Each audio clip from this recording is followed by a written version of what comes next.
to Sarah's table. Pew, pew, pew, pew. It's finger guns. I always say I'm not going to do finger guns. I promise myself that I'm not going to do it. And then the power of rock compels me. And Finger wands. it's finger. Are they wands? Am I shooting spells? Oh, interesting. I'm really sorry to everybody that I just shot fireball at because it always hits. Yikes. Anyway, hi. My name is Sarah Moore. My pronouns are she, her. And I'm going to be your facilitator tonight and your host and your favorite person. I'm going to remind you to have some water because the weather is turning back towards warmer, a little bit warmer climate. You're probably dehydrated, probably not drinking enough water. Yeah, probably true. It's probably true. Just like in life, you can say that to anyone at all times, and they're like, yeah, you're right. Yeah, okay. You've guilted me into it. Yeah, I know. For creatures who are 70% water, we are bad at like replenishing that. Anyway, we've done that now. Good talk, everybody. Tonight, we are going to be playing a brand new game that is kickstarting currently and is not widely released to the public. It is called Against the Gloom. It is by Dustin, who happens to be here tonight, hiding in the background in space. He's beaming in from space, floating around, waiting for him to turn upside down. Before we can I even do that? Before we get into it, I just want to do a quick safety discussion. I think it's really important as a responsible game master and player at the table and human being to know where everybody's lines are. We are all here to have fun, not traumatize each other. So here on Sarah's table, you will never find sexual violence, violence against children, withholding food as punishment, or starvation. Tonight, we are also avoiding violence against any kind of animal. And if we discover, we have found something that we didn't realize was going to be a problem, any of my players can throw a big X up. It's so easy to see here in the Zoom window. And if you're not comfortable doing that, you can also message me privately and we'll just go a different direction. The most important thing here is that we show this rad game and that we all have a good time. So I'm happy to scoot in whatever direction that you would like. Let's go around the table. I'm going to have everybody tell me who you are, what your pronouns are, how you ended up here on this call. The answer could be, I found a random Zoom link and I clicked on it. That's fine. And then we'll dive in here. So I'm going to start directly to my left, which is not the left on your all screens because, hi. But Deidre, who are you? Who am I? Hi, I'm At Deidre your Dykes. core, like right there in the core, who are you? Then I must reveal my secret. I'm Deidre Dykes. My pronouns are she, they, mostly because I am somewhere between 200 and 300 very small birds in a trench coat. Oh. Are they And the same kind of bird? nobody should know. Yeah, they're parrotlets, and they're very loud. Yeah. But we have to keep this quiet. I don't want my boss to know. I wouldn't tell anybody. Listen, your secret is safe with me. And I came to this call because I've been friends with Dustin for a very long time. And it's been so cool to see his writing and game creation career blossom. And I'm just so excited to be a part of it. I'm glad you're here too. Deidre was a pigeon the last time that I saw her. And that is all I'm going to say. It took me a second to realize where that was going. Nope. You're like, Deidre was a pigeon. Yeah, that's it. I'm accepting that just at face value. Yeah, and you should. So it's the only way. Yes, it is the proper way. Thank goodness we've done it. I'm going to scoot over to Patrick. Who are you? Hey, my name is Patrick Wheltle, he, him, and I am the reason I'm here is because I know Dustin and we hang out at Maryland Ren Fair. What's up? And I am the lead singer of a TTRPG themed folk rock band called Bard City. And what better place to play a game than a TTRPG about starting a rock band? For sure. So, Are you a big, I mean, obviously you're a big RPG guy. Do you have a lot of experience with a bunch of different systems, or do you have one that you like kind of live in? Oh yeah, I mean, I've bounced around. I've also been like pretty find myself pretty commonly in the indie tabletop scene, so testing out a bunch of different games. Cool. So I've played like a bunch of different TTRPGs, both good and bad. But sure. otherwise, I mean, haven't we all? Right. Yeah, but my like weekly games are going to be like your D&D or Starfinder. Cool. All right. Scooting on over to Nick. What up? Hello, my name's Nick Perron. He, they, and I am the host of Tabletop, a weekly podcast where we talk about, storytelling, game mastering, and indie TTRPGs. I am here because I knew some of the birds that make up Deirdre, as I am 50 bats in a bag. And also because Dustin and I have been talking quite a bit recently, and also a little while back because Scryptid is an awesome crew and make cool games. So we've had them on the podcast a few times, and he was very kind to reach out and ask me to join today. So I apologize for the accent I'm going to be doing later. I can't wait to hear it. It's going to be good. And I'm interested to know about the bats inside the bag. Are they all the same? Again, are they all the same kind of bat, or is this like a collective? It is sort of, they are all not the same bat, if that makes sense. It's not like a hive mind situation. Understood. And this is a legitimate joke that I have with my fiance when we first started dating. There was a joke that she fell in love with Manuel, which is the main bat that she knew, but that the rest of them were willing to go along with it. Okay, well, that's nice. I mean, I love that. Sometimes Manuel needs to find love, and then like the rest of his crew needs to support him. And I'm with you. Yeah. Just Manuel and 49 wingmen and women and people, which would be 98 wings. So that's a lot of wings. Yeah, we keep it on lock over here. Well, I really hope that tonight they all get along. Or I hope they really don't. I can't tell. Yeah, we'll see. It's got to be no in between, please. Just either really great or really terrible is what I'm looking for. Okay. I'll make my decision and get back to you. Love it. All right, Dustin, you brought a game here, and I want to hear about you, and I would love to hear your elevator pitch of this game. Sure. Hey, everyone. I am Dustin Patrick Winter. I designed Against the Gloom. My pronouns are he, him. And I really love puns. And so everything that Nick just said really resonated really well with me. I really hope that those bats hang around for a while. Those wingmen. I saw what you did there, and I really appreciated it. I myself am probably 50 trench coats inside of a larger trench coat. Wow. Layers with that guy. If you open the trench coat, it's just more trench coats. It's trench coats all the way down. I love it. That's either like an eldritch abomination or like the coolest trench coat ever. Porque no los dos, like could be both. Like a mimic, kind of a weird, like fractal mimic. A weird fractal mimic sounds like the name of a band.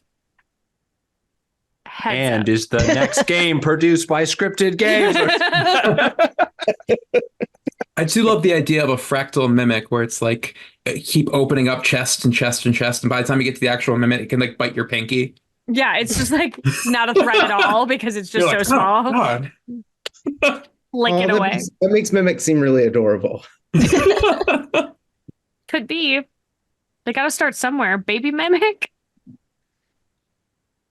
And this just makes me think that if for folks who are kind of like watching along, if you have good band names, you should definitely probably drop those in the chat. Drop them in the chat. So Against the Gloom, how did this come to be? That was your question, right? Hit me. Well, I mean, I could go on about this game because I really love this game. It's deeply personal to me.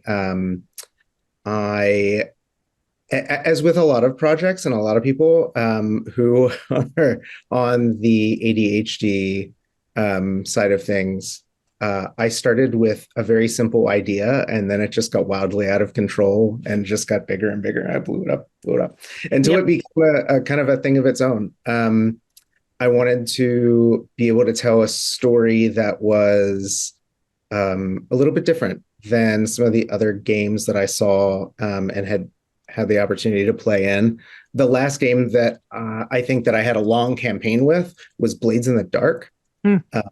And you may see a little bit of Blades in Against the Gloom, but Blades is very dark and gritty and monochromatic and violent. And you just play as like really bad, terrible, awful people. And so I kind of wanted to do something a little bit different than that. I loved that longer form storytelling, but I wanted to be able to tell a little bit more of a hopeful story. I know that maybe hope punk is, I'm not sure if that is in vogue right now or not. No, listen, there's nothing more punk than like believing in yourself and hoping that things will get better.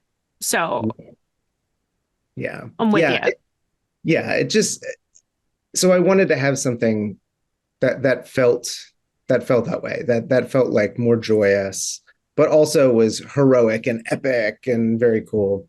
And so here we are. We're about to role play as pirates in Van Halen, who are also kind of like Ghostbusters. So it's just like a lovely meeting of joy right there. All of those things, my favorite things. And you know what? The first thing we're going to do while we dive into this is we're going to create our band. So this is a thing, if we were doing a longer term kind of thing, I would also be creating a rocker. But because we're really treating this as a one shot, I'm going to facilitate this session. And so I will just be here as a facilitator. But when you do this with your group, the idea is that everybody will create a character, and then you'll sort of pass that around so that one person is not always going to be facilitating. But I'm gonna do it this time. I will take one for the team. Let's go. So our band was the first thing we're gonna do. Now, technically, in the rules, the first thing you do is create the band's name. But we also could create the band's vibe and genre first, and then come up with that name if that would be easier for y'all.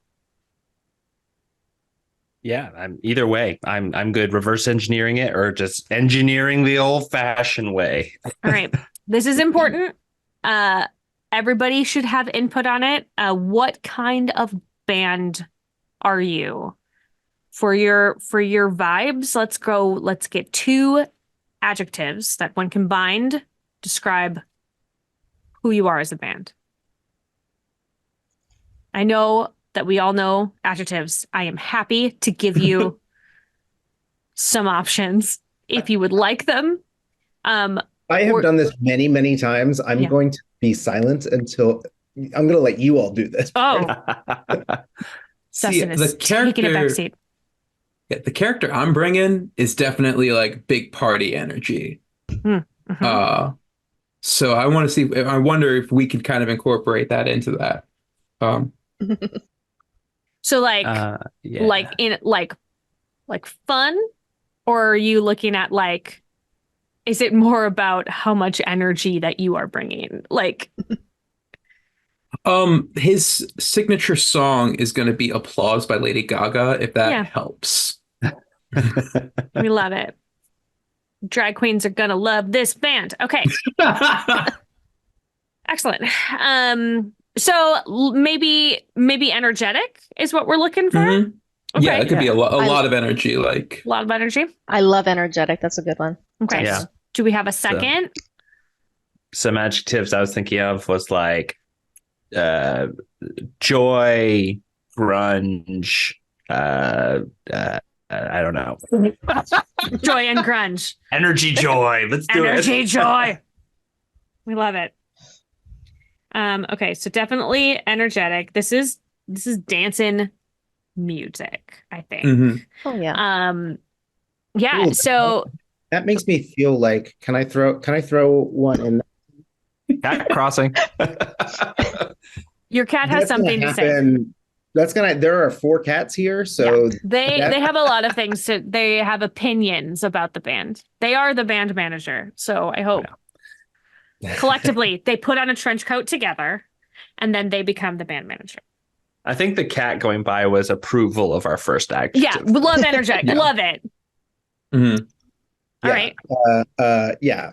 You said dancing, and so that made me feel like kind of like almost like kind of disco vibes. Oh, love disco. Okay. Okay. So like is it like groovy? Groovy. Yeah, I could do that. Energetic and groovy? I'm Big, for big it. groovy party energy. Yes. Yeah. Are we making Dr. Teeth and the Electric Mayhem? I'm not opposed to that. I mean, are we ever not? that is the pinnacle that we're all Goals. trying to get to. Muppet energy. Muppet energy. Muppet energy. Yeah. Oh, wait, that would be a great second adjective, honestly. Just Muppet energy. Muppet energy. Muppet. Or we can just replace Energy. energetic with Muppet energy. With Muppet energy. Yeah, it's sort of. I know we're only supposed to pick 2, but we have 4 really solid ones, and I like it. Nice. And we know the guy who made it, and we're gonna steamroll him and have him These give are- us 4. Yeah. This is our rules now. We've made it. You made the game. We're taking it from here. We had a band meeting. We're the captain now. We're allowed to have 4. Yeah, look at me. I'm the Muppet now. We are 5 minutes in, and there's that's already fair. a mutiny. I love it. I think everybody We're in this pirates, aren't call we? is kind of a mutant and a kind of a Muppet, and I'm in. Yeah, I mean, I'm pretty sure Patrick is the only one that wasn't a collection of something inside a coat. So Right, but then I revealed that I'm a Muppet, so I'm really just a hand, you know? you were just an extra. There's again lots of layers here. Okay, so we've got our adjectives, and what genre of the? So do you think it's like disco dance? Like that's the genre that we're in? I kind of, yeah. I like anything that you would hear at a really fun party. Right, because Nick, you're bringing Techno Wizard, right? Yeah, a little bit. So that you got we get the grungy synthesizer right there. Eurovision.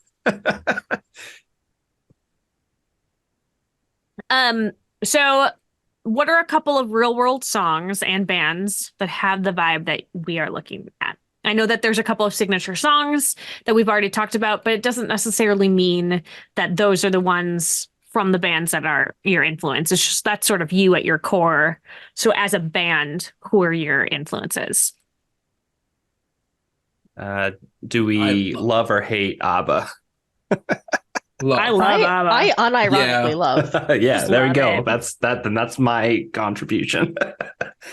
I kind of dig like Daft Punk or something like that, Mhm. like French House. Mm-hmm.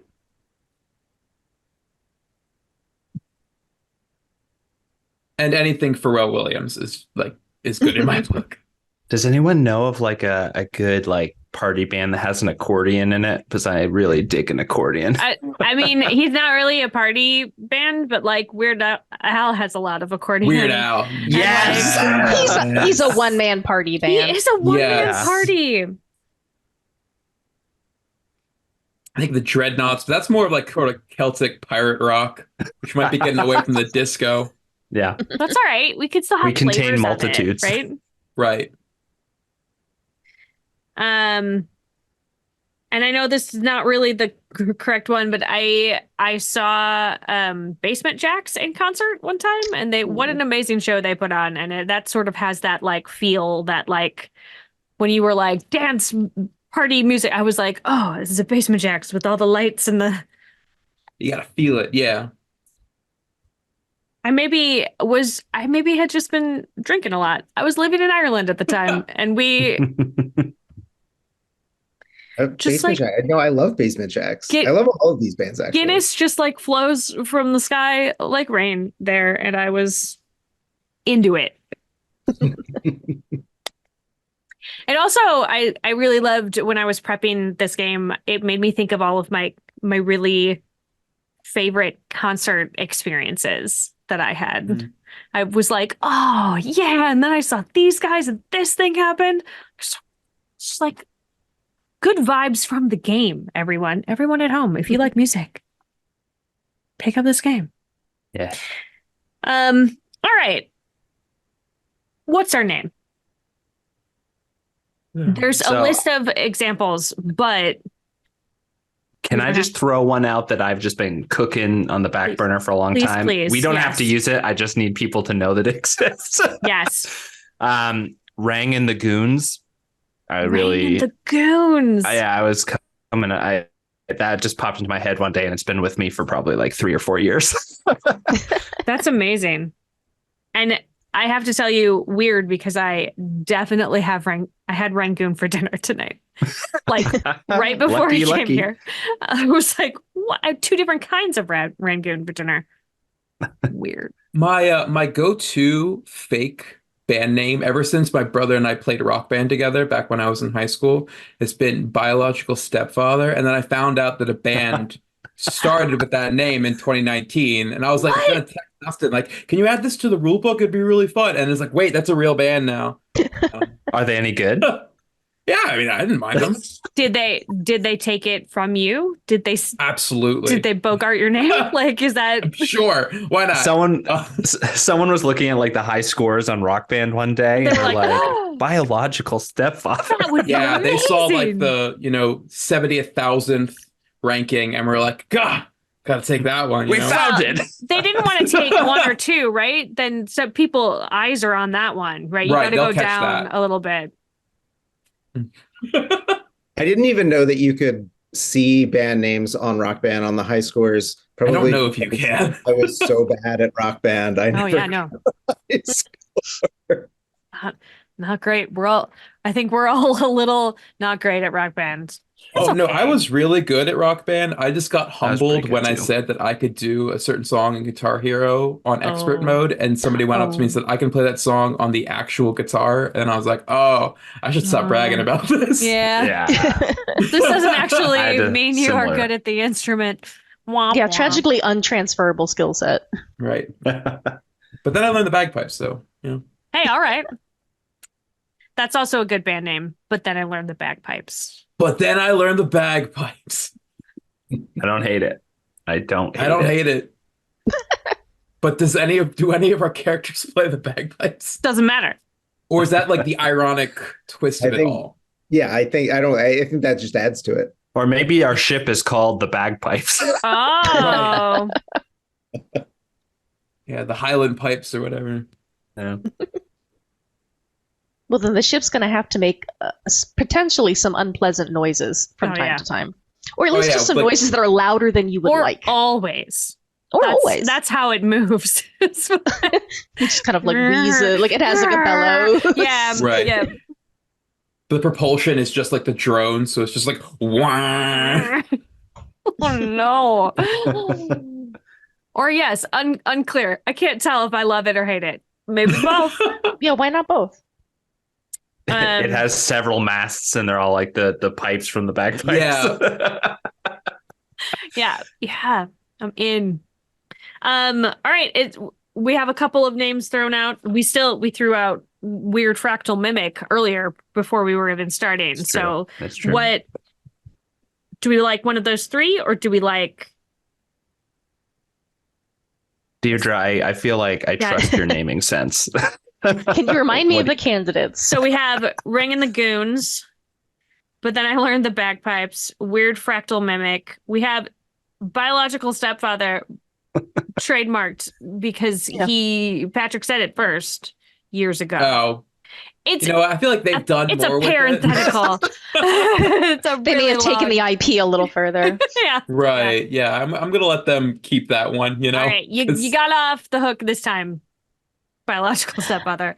somebody Coming- like them. coming for you, though. I love Weird Fractal Mimic, but what if we drop the weird and it's just Fractal Mimic or Fractal the Fractal Mimic? Mimics? I feel like that's a good disco name. Ooh, Fractal the Mimic. So Mimics, do we yeah. do we want it to be the Fractal Mimics? Yeah, I think I love that. It's like very psychedelic. Let's do it. That's Fractal true. Mimics. I like it.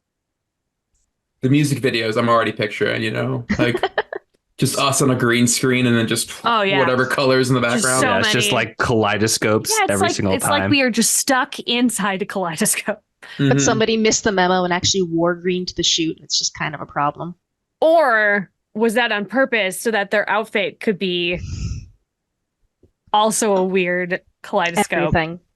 Right. No Like the director will work with busted us up because we're green like- screen is Yeah, no director will work with us because it's just like, okay, you can do whatever you want with the music video, but it has to have a kaleidoscope. right. It's our vibe, man. You have to. This is a funeral dirge. What are you doing? Yeah, Give me the but, kaleidoscope, like, I man. need it. It's in our rider. It's oh no, are we that band?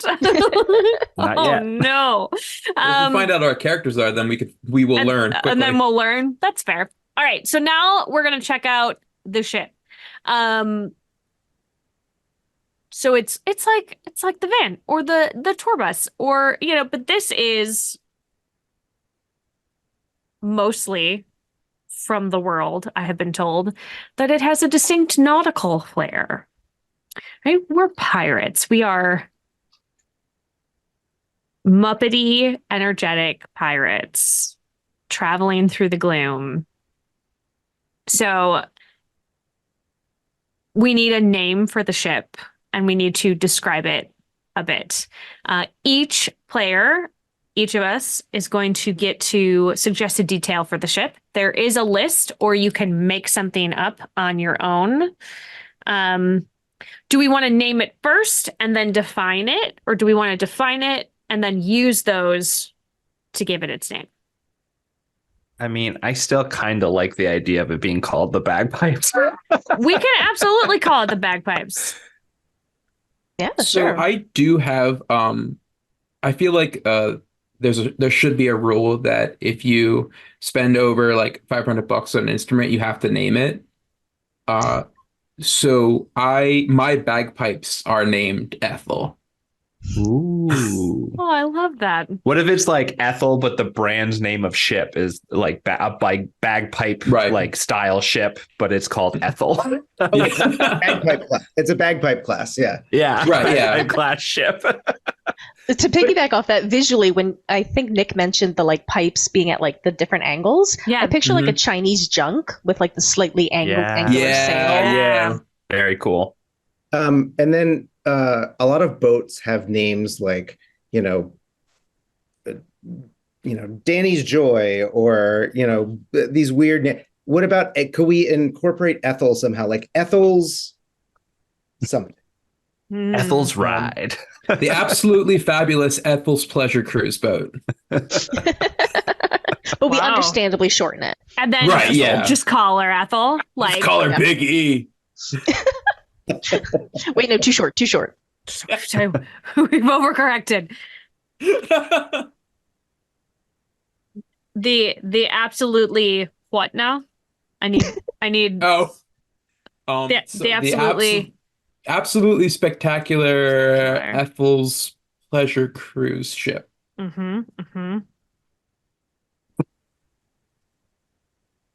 Bagpipe class.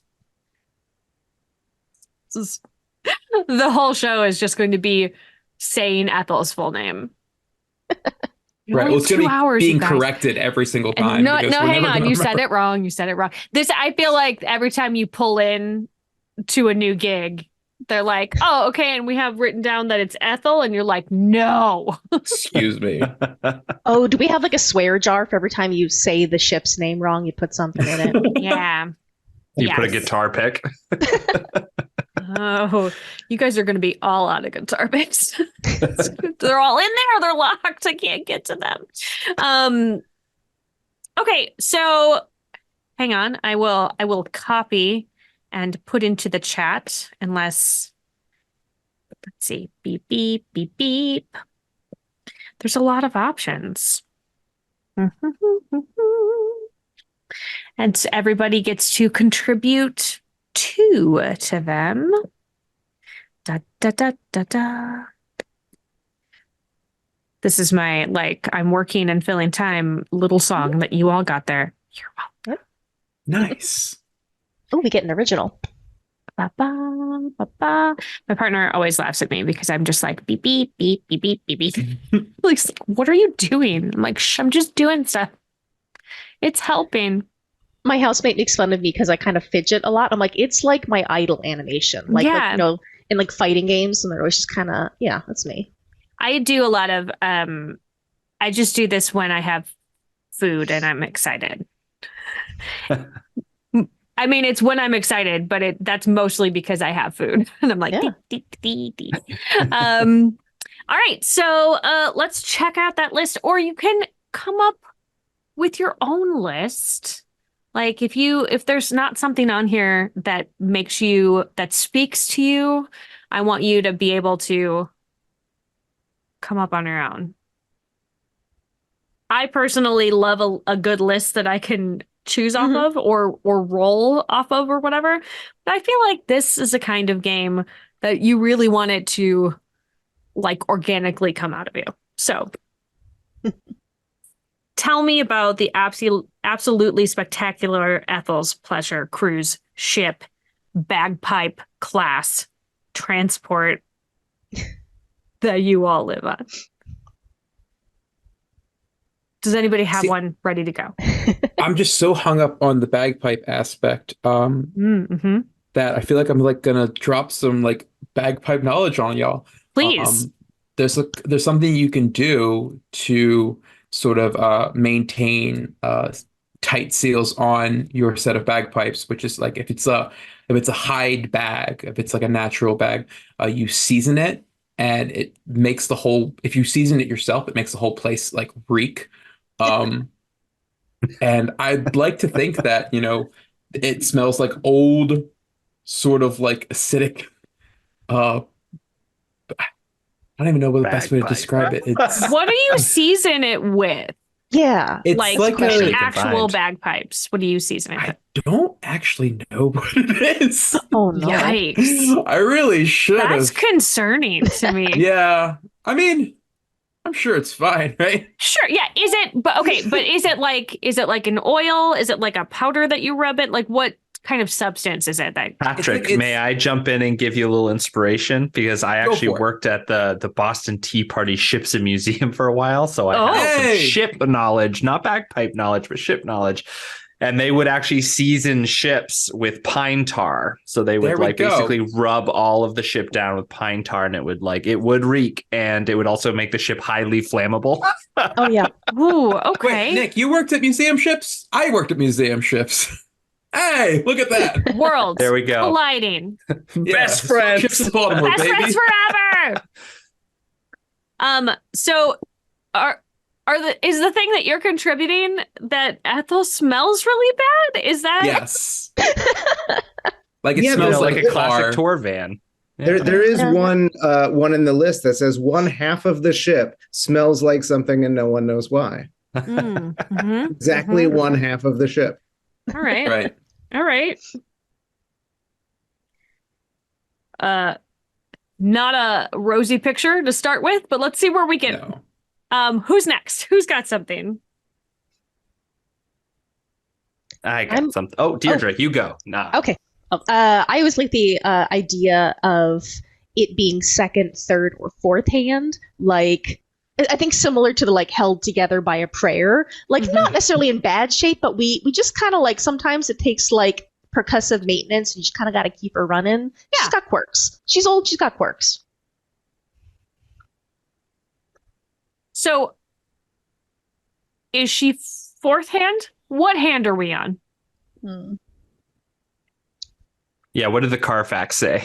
I think it's a kind of a ship of Theseus situation. Like, yeah, we're like the Theseus, fourth owner, but like, man, is there a single original part? We don't know. There's been 4 owners before us. The first one had it for like 10 years, and then the next 3 all cycled through it within like 6 months. 6 months. Get this out of here. There's probably like one part of the engine, like one weird mechanical piece that is definitely original. Okay. And that's the thing you have to go like hit with a wrench when like nothing else works. Or like talk to it real nice. Like, please, Please, this time though, we just need to get so close. Remember You when we were bargain. stranded for 3 weeks? Don't do that. Fingers crossed. She's a little moody. You got to be nice to her. Yeah, she demands respect. Mhm. Sometimes you got to sweet talk her. Oh, it's like imagine like if Siri you had to be polite to, you know? I always I don't know. am. Yeah, why would you be rude to your little She's Little usually robot helpful. assistant. right? Yeah. But I imagine if at one point you're like, oh, come on, Ethel, and well, fine, I'm not doing it then. Then no, thank you. Oh, can she have like a little AI personality? Sure. All right. Yep. Music dude. spirits. All right. Well, I'm gonna say, Patrick, your second one, it smells really bad, and then Oh, also, sorry. and was your first one, and then you had two. So your second one is that she's got a little, like, she can talk to you. Just a Right. little AI voice. But only you. Funny thing about that is that like our robot assistant frequently will not register when I am asking it questions, even if I am right next to it. And like my partner can ask the exact same thing and she will immediately answer.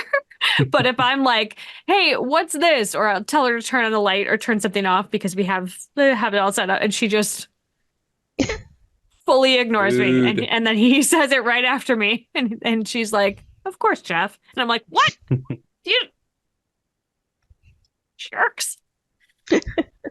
I like the idea that the ship had in one of its previous owners has been like customized, like but maybe to the point of like not being super functional, going back to the like held together by prayers kind of thing.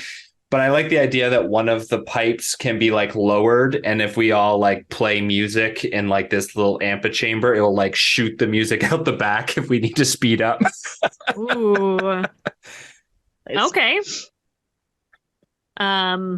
And that's like a custom thing that is not structurally sound, but No, it is it's also probably- something. I would say probably that could cause a lot of damage. Yeah, somebody installed a hinge on a load-bearing part of the ship. What could go wrong? Nothing, nothing. probably. All right. I think that has a 50-50 chance of like you'll go really fast, but you might also like leave part of the ship behind. Who knows? Might just shoot the mast out the back. Yeah. Right, just detaches and shoots like a rocket into space. And it's like, Whoops. oh, crap. We accidentally played the chords exactly right to launch a nuke. I didn't even know we still had one, but it's gone now. It's Space's problem now. It's probably fine. It definitely doesn't say our name on it. Uh-oh. Dustin, do you have one? Give us something. I will just add something cosmetic here. You know how when you get a used car, a lot of used cars have like those big glaring ugly numbers that are on the windshield of the car. I feel like maybe that's somewhere on the ship and we can't figure out how to get it off. Okay. So it just says like only 900 with a big exclamation point. Hey, what a deal. Yeah. Maybe that's what it says too. Is only 900. What a deal. What a deal. A In low, like that low, low spiky price. little bubble. It'd be great if there's like three prices that have been like crossed out and it just keeps Right. getting lower and lower. Every time you try to paint over it, it just like seeps through for some reason. Yeah. It dissolves whatever you put on top of it. I think we It's like bought in a this from haunted house where ghost. like I the don't know. blood stains It always just come back goes through the paint. Why? Oh, well, I'm going to contribute one and I'm going to say the ship is haunted then. Okay. Yes. Brilliant. Absolutely. Love it. But I think they really enjoy like like a disco beat. And so I think they're really pleasant to you all. Perhaps the reason why you've had her for as long as you have with not as much trouble is because, like, they were not fun bands before. They were like, you know, really, let me say, playing really sad stuff. Like, the ghosts were like, this sucks. We're already dead. Total bummer. Like, need something. Do you have anything you can dance to? Just like ran them out of town. Yeah, I love that. All right. Anybody else? One more from Deirdre, one more from Nick. I think that there is a figurehead on the front, but it is sort of like in different lights is different things to all people. Like, we all can't agree on what the figurehead actually is supposed to be. Oh, it's like But that we like all have our like duck rabbit theory. thing that, like, if Yeah. you look at it in the wrong way, like, Yeah. An ink drop in front of the ship, you know. mhm, mhm. God, Very why does the Rorschach ship have test. a figurehead of my parents arguing, you know? Right. What? No, it's definitely a snake. It just what? makes me sad. I don't know why. It's an old man with a rolled up newspaper. It's definitely an attractive woman. No, it's an Mm. old lady. Just her face. We don't know. All right. Great. We mentioned the ship having like a little computer AI assistant. I know there's something, it's at the end of the list there. A little ant bot, like sort of like your little virtual assistant that is a little like robot friend who is an amplifier and can help. Mm. So I don't know if we want to like upgrade from like ship that talks to you to like little guy. Or Just a Here- little guy. hear me out. It's both, and they argue. Oh, even better. Yeah, they don't like each other. They were different upgrades, yeah. The There's AI generations voice of upgrades. is Ethel, and then the little ant bot is somebody else. They just like There's, Fighting. There's Ant-Bot, Ethel and now there's Pleasure a Cruise. ghost. and the ghost. There's a ghost. And there's a ghost. This is a densely populated ship. I love the idea that it's like a Roomba, and we're like, oh, cool, free Roomba. And then one day we're like, there's no batteries in them. It's just talking to you. It's just It just well, watches me sleep sometimes. yeah, you following me definitely around. have all woken up, and that little ant bot has just been like sitting next to you. It's like, hey, More disco. are you?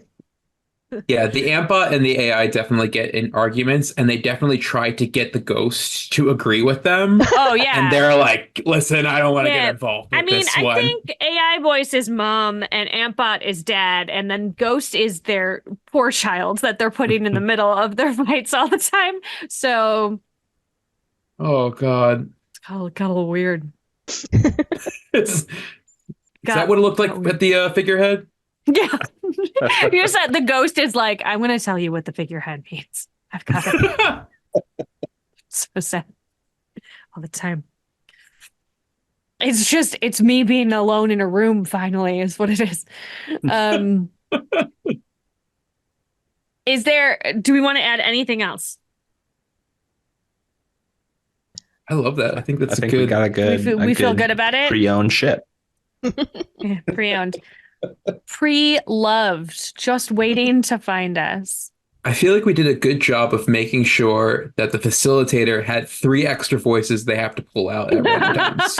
That argue with each other. That argue Right, yes. with each other. So you're going to get to do scenes all by yourself.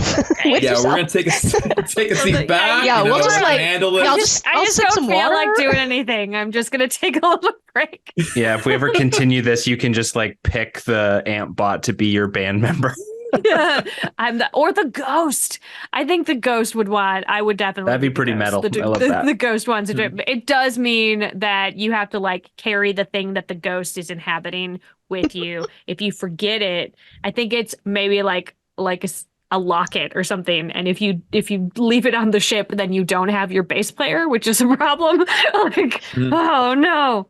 All right. So the next section. Feel good. I feel good about our band, and I feel good about our ship. And the next section is Harmony, which is our shared playlist. So something that you are doing when we play this game for those watching is you create a shared playlist and you actually use that playlist during gameplay in order to get mechanical boosts to what you are doing. We have a playlist on Spotify that we have been adding to. And we're going to link it in the chat right now, and you can go check it out. But what will happen with this is you kind of use them up. So when we do end up saying this one is going to be playing during the scene, then that gets taken off of the playlist. This playlist is going to be sort of a living document, if you will. It just like will keep on shifting and moving around. Okay. So each player should have added one song to the playlist that fits the vibe of the band. We had started this prior to making our band. So if you would like to adjust the song that you are adding, let me know.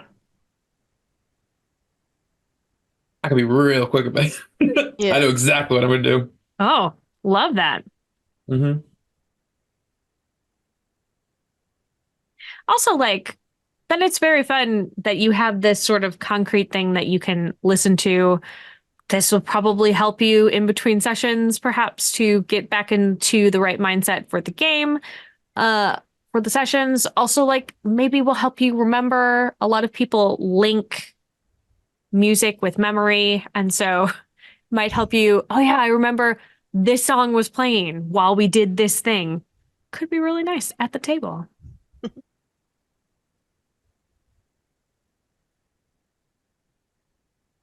So bad at disco. I once got into a big argument with a friend because I thought disco was the 80s. Oh, no. I mean, to be fair, like up until about 84, it was kind of still the 70s. Right. And I think it was a fun, like, looking back at the like cultural phenomenon where like there was like almost a 180 where everyone's just like, you know what sucks? Disco sucks. We're breaking all our records and we're lighting them on fire and then we're moving on to something else. Yeah. Whoever put Dr. Teeth in the, that's just so good. It's so good. Nice. We needed some Muppet representation. We needed some Muppet energy on that playlist. Some Muppet energy. I also like. I am not ashamed to say that I really dig disco. It's fun. It's fun. Oh, I love disco. Old disco, new disco. Give it to me. Congratulations, everyone. We've just started ABBA Punk. I love it. It's wonderful. Oh, Istanbul is such a good song. All right. So if everybody can please tell me one song that you added to this list. I mean, I had to go very, very on the nose, but a personal favorite of mine is ABBA's Gimme Gimme Gimme. I think it's a super fun song to just kind of do that jumping in one place dance thing too. It's so good. Yeah, it's so good. Deidre, this is perfect because it will come up later when we talk about our characters, but my character plays a version of a mandolin, and I kid you not, earlier tonight I was listening to an all mandolin orchestra cover of Gimme Gimme Gimme. Wow. Delightful. The internet is a miraculous place where you can find anything, such as all mandolin cover. I'm looking at this list and I've realized like I'm having such a hard time removing songs that I put in there. Understand. And you don't So have I'm just to. like, You I don't can't have do to. it. It's okay. You can keep them on there. We're increasing the harmony of this band. Mine is and I don't know. Okay, the disco one I put in is Let's Groove by Earth, Wind and Fire, but that's just a classic. Yeah. Nice. Right. Yeah. Ain't Love nothing wrong with that. Patrick? Oh, yeah. So I added Music Sounds Better With You by Stardust. I really like Stardust because they were like, from my understanding, they were supposed to make more music, they were they collabed for this one song. It Mhm. became an absolute hit, and then they never did anything again. Yeah. Listen, I mean, other than we did it. We peaked. Let's not mess it up. right. I mean, it's Thomas Bangalter who was in Daft Punk, so he's clearly gone off and done all this stuff. But Sure. this particular duo was just oh, that's good, done, moving on. High five. Nailed it. Yep. Out on And the of hunt. course, the song absolutely slaps. And then Dustin. Oh, so I added "Can You Picture That" by Dr. Teeth and the Electric Mayhem. Should I have added a second one?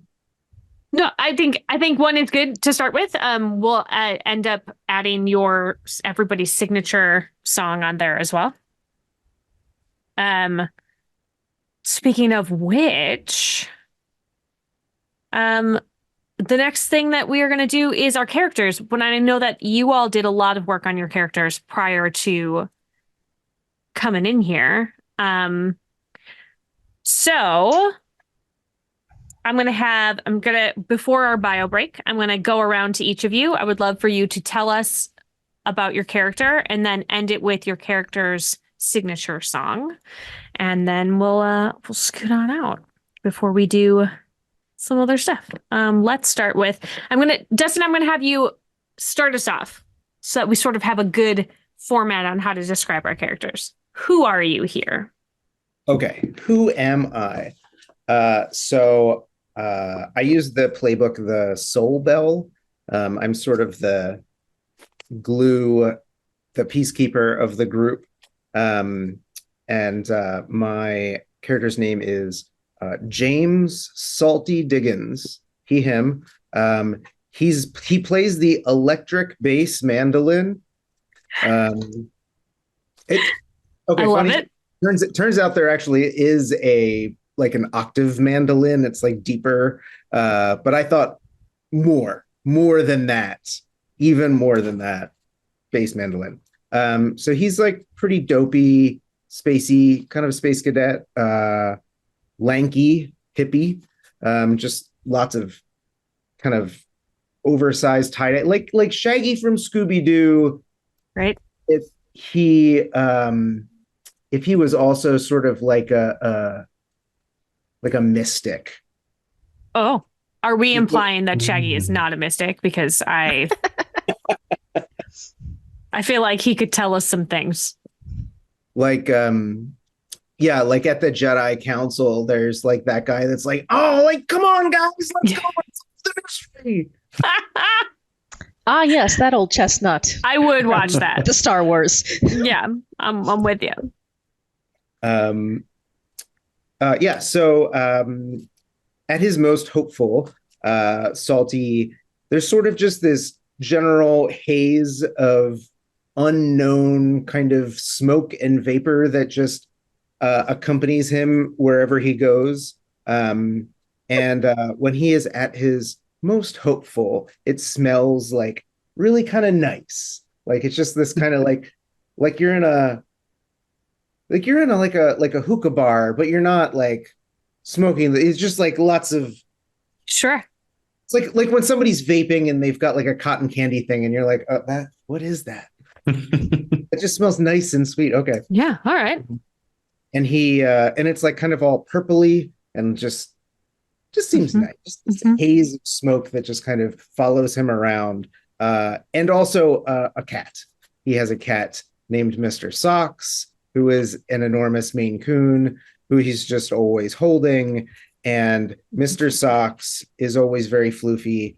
And when Salty is kind of at his darkest, he's down in the dumps, Mr. Socks is constantly hissing, and the haze has gone all foul smelling and leaves soot everywhere. Oof. Well, let's keep Salty feeling nice, because that sounds very pleasant. And we don't want to make Mr. Socks upset, honestly. Yeah. That's our main goal, is to just keep Mr. Socks comfortable. And what's your song? Yeah, what's your signature my song? I I forgot to add. I think I forgot to add one. So hold on. Oh no. Move on and We'll circle swing back. We'll circle back. We'll circle back. All right. Who's ready to go next?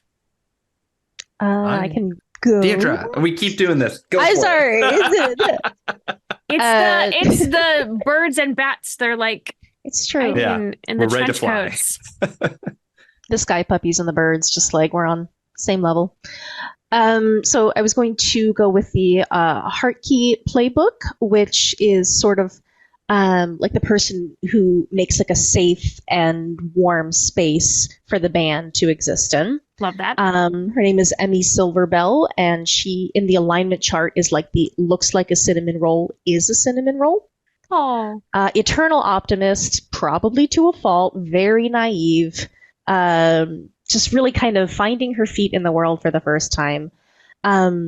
Visually sort of looks a little bit like she always stepped out of like a candy rave situation.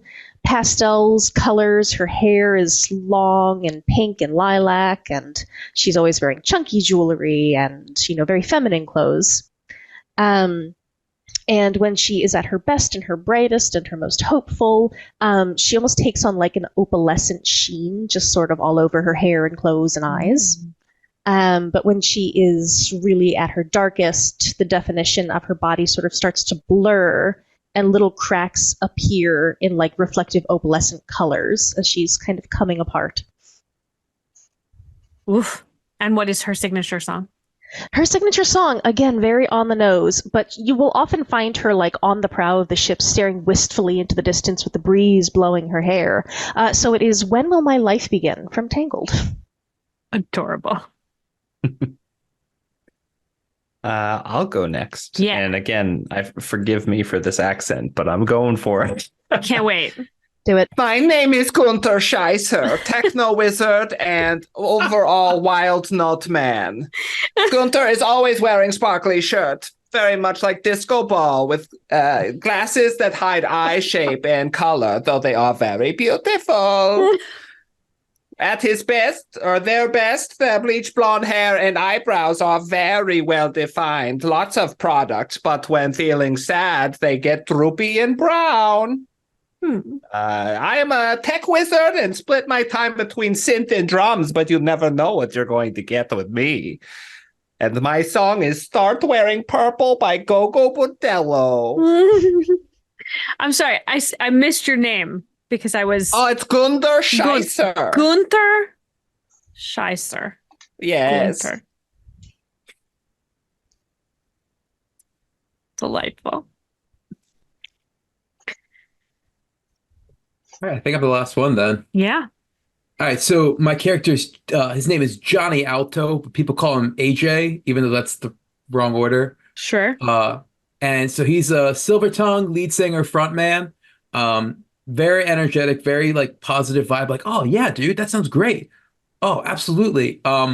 Never really puts work into much of anything, but because he's like a pleasant dude, people would be like, people have like picked up around him, and he just kind of thinks that things automatically fall into place.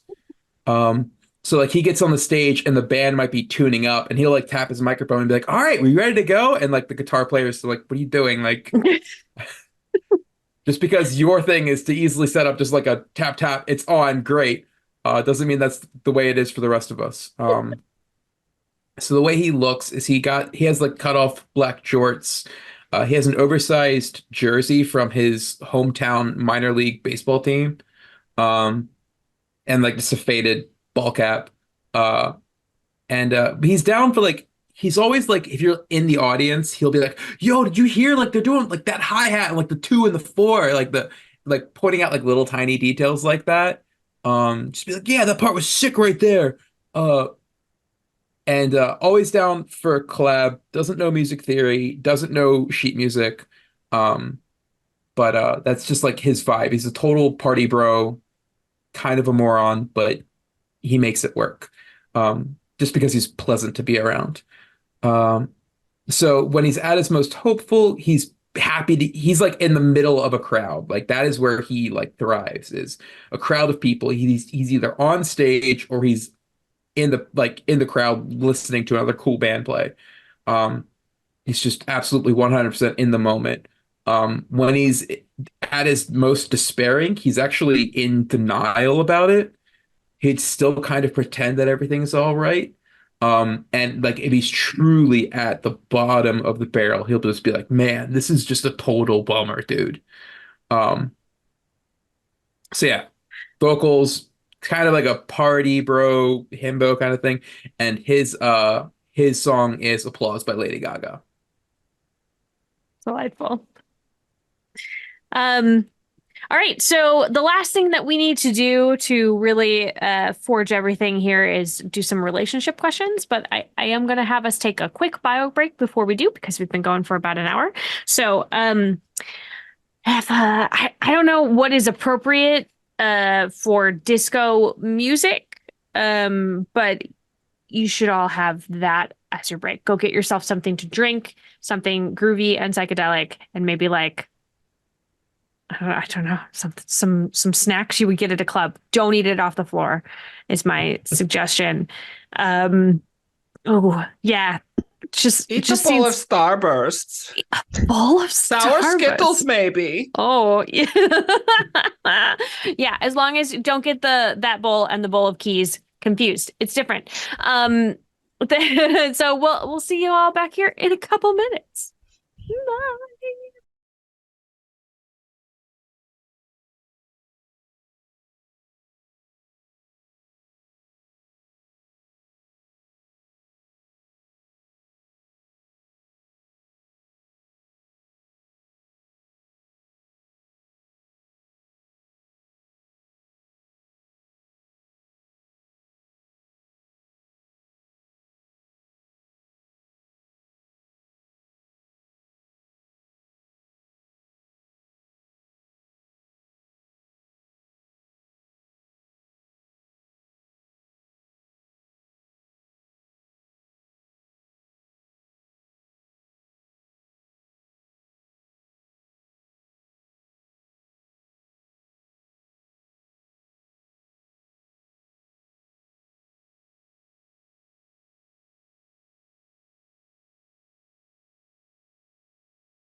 Welcome back from the break. Beep, beep, beep, beep, beep. Making it big so he can find it. Ah, ba, ba, ba, ba. I did it. That was for you, my darling partner and editor, Jeff. Hello. All right. So, hey, let's establish some relationships. I have some questions for y'all as a band. Who started this band? Definitely not me. I've never started a damn thing in my life. That's fair. That's fair. I don't kind of think feel me like either. Nick's character, Gunther, Gunther. is yeah, like Sure. If you want, I'm if you getting want mastermind vibes. Yeah. Very, yeah, I can very run, organized. I can run the ship. Yeah. Gunther can do it. Okay. So did Gunther like put out like like an ad or put up a flyer? How did that happen? Gunther went to Battle of Bands and he played his drum solos and synth show, but then saw that there were some other people who were not being treated well by their bands that had genius. And so, seeing the genius, Gunther offered them prime spot in new band. Oh, you poached them all.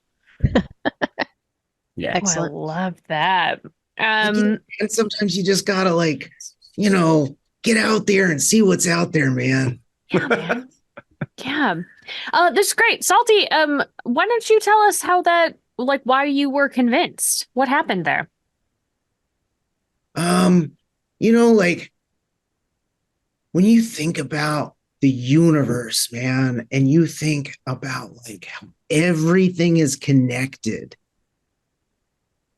it was like that. Wow. That's deep. Yeah. Yeah. Yeah, man. And then, but he also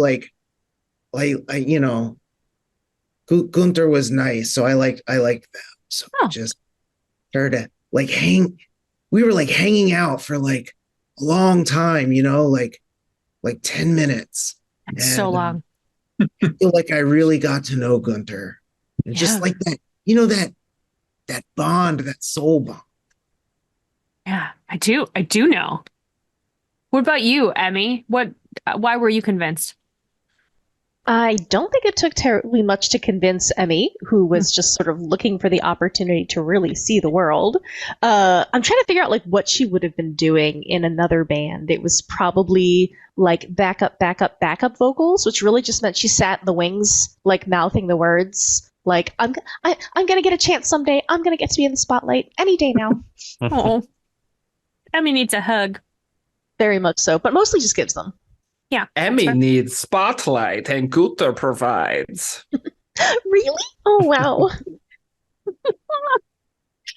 Oh boy. Oh, Gunther. Everybody's favorite, Gunther. What about you, AJ?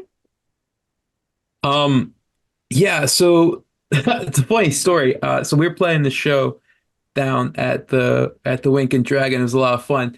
But it turns out I didn't realize this, but the bass player was sleeping with the guitar player's boyfriend. That Ooh. Yeah, that didn't work out, and it kind of came to a head during our big statement piece at the end of the set, and yeah, bass landed right on the guitar player's head, and I like turn around just because I'm like, you missed your cue, and the drummer's getting in on it, like everyone's like just beating the hell out of each other, and that is kind of where the band ended. And I was just left on the stage, so I just kind of like, did it a cappella, and apparently Gunter liked that, so we stuck with it. Oh, that's cool. I mean, He has it a sounds beautiful voice. fortuitous, right? That like out of tragedy rises this new union. Yeah, they were Plus- cool. I liked hanging out with those guys, except for all the times where they would just like, fight each other and call each other mean names. But other than that, Wow. Wow. right. And when he told me of what happened, I promised him that would never happen with us because Gunther never sleeps. Wow. Yeah, and I figured that's, you can't sleep with someone if you never sleep. That Yep. Listen, I think everybody here really needs therapy, and I'm here for it. I'm here. Um, so we are going to do look to the player to your left. I'll just give you one here. And then this is one more way to be interconnected in the band. So we're going to have a relationship between your character and the character played by the player to your left.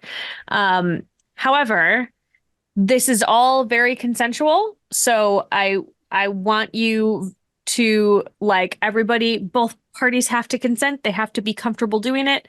It's a negotiation. So Deidre, to your left, going around the circle, is Dustin. So what do you think your relationship is? Hold on, I'm gonna copy these options. There are also other options, obviously. We're all very smart people, as we have already discovered. But in the chat there's some options if you would like. What do you think the two of you are to each other? How would you feel about coming from a very large family as like distant cousins? Like have crossed paths many times, drifted apart, and it was just by wonderful circumstance that we ended up again together.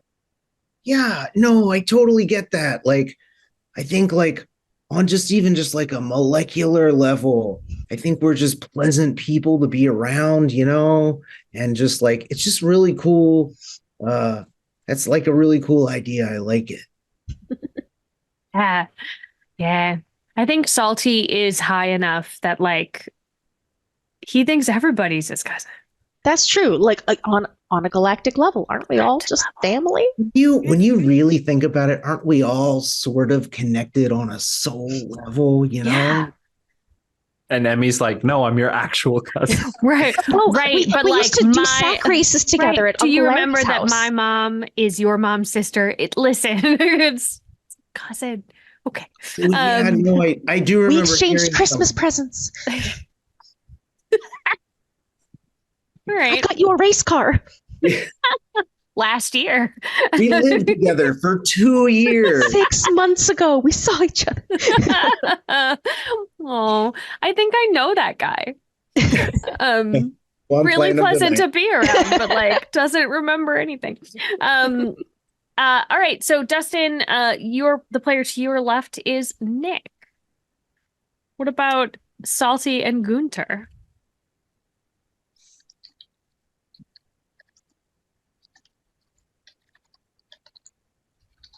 Let me think about that.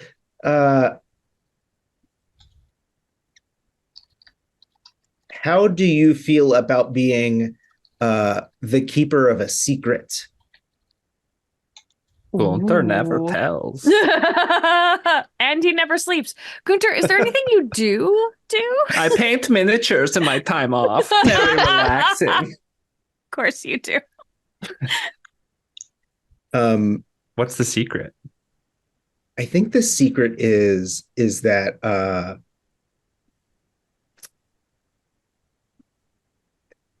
I think the secret is that Salty is very, very new to this and doesn't actually know what he's doing. Like, I think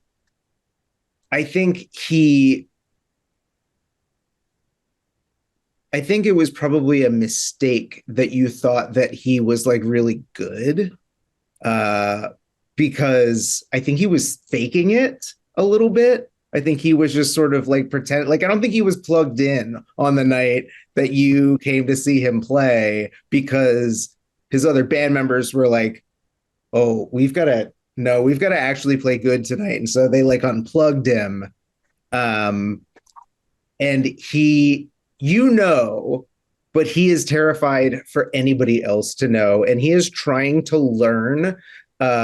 He's trying to learn music as fast as he possibly can, and so he's like asking you every single question that he can whenever nobody else is around. I love it. Ooh. Yes. I'm sure that will not cause any tension within the band. Sure, it's going to be great. Everybody's going to be fine. Nick, the player to your left is Patrick. Let's see. Trying to think what we could do. Okay. I think, Patrick, that your character knows, like from a magazine or whatever, knows of Gunter's previous failed musician like persona. Like Gunter is a persona that he has made up and is like what he is projecting to the world right now. And I think if you like it, I think that you know his previous work, his kind of failure work, and kind of know that he's not exactly what his new persona is. Or So it's like, is the persona accent fake? I think everything is fake. The hair, the glasses. I mean, like, and Like, at one point I just like picked up on it and was like, oh, wait a minute, I know this guy. Oh, okay, cool. What's Wasn't his there- what's his wasn't there a actual minute- name? Oh, sorry. Gunther won't tell. That's Oh. something we can make up and find out as we play. Perfect. Gunther's good at keeping secrets. That's Yes, Gunther is still trapped. true. Brad. Okay. Great. All right, and Patrick, player to your left is Deidre. I think because your character's a vocalist too, right? She, primarily a vocalist, but very much a jack of all trades, like can get by on most instruments. Mm-hmm. You wouldn't want to rely on her, but she could fill in. Okay. I think we've definitely like chatted a lot about like sort of like the like not just like the what it takes for like a. And when I say we've chatted a lot, I mean more like I've gone on rants a lot.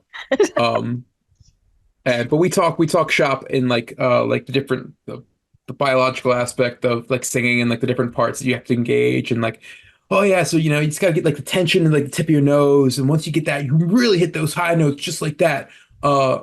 And so we'll talk shop every now and again. And you share podcasts with me.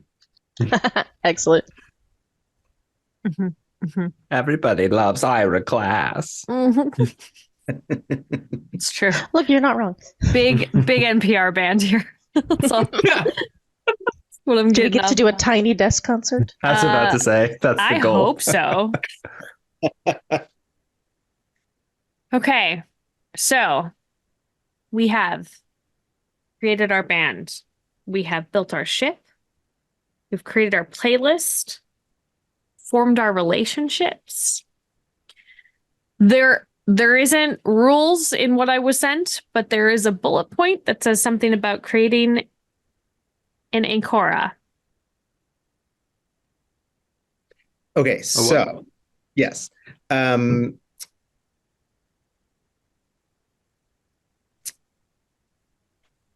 We can skip it if we need to skip it. Take the sunglasses off. It's time to get real. So the Ancora are like these floating islands that are out in the gloom, right? And the idea is that, at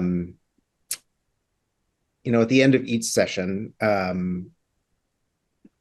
only would the like GM facilitator role pass to, ideally pass to somebody new, but you'd also be creating the next tour destination as a group together. Where the facilitator for the next time would, suggest a song, and you'd all listen to that song and you'd pull details out of it, and you'd all create that place. Interesting.